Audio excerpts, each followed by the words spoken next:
The sound of wedding drums echoes through the grand hall. Iemon, our faithless samurai, stands ready to marry the wealthy Umi. The room is filled with guests, glittering decorations, and the promise of a bright new future. But as the ceremony reaches its peak and the veil is lifted from his new bride's face, a chilling sight greets him. It's not Ume smiling back at him, but the sorrowful, disfigured face of his murdered wife, Oiwa. Her eyes, steady and filled with the pain he inflicted, lock onto his. The world seems to warp.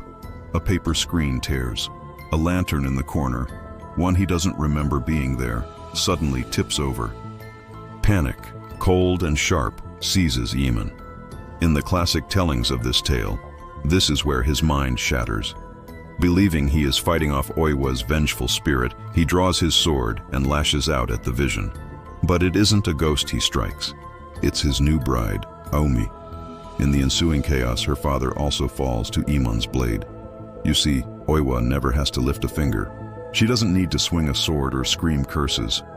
She simply becomes a mirror, reflecting Iemon's own guilt and treachery back at him with such perfect clarity that he destroys his own world. He shatters himself on the sharp edges of his own truth. Stumbling back, blood on his hands, he whispers into the silence, "Oiwa, forgive me." But there is no reply. There is only the soft, eerie glow of that phantom lantern in the corner of the room, and the sound of wind rushing through a house that is sealed tight against the night. This story isn't just about a ghost seeking revenge. It's about a concept I call moral architecture. Onryō tales like Oiwa's are less about jump scares and more about a spiritual equation.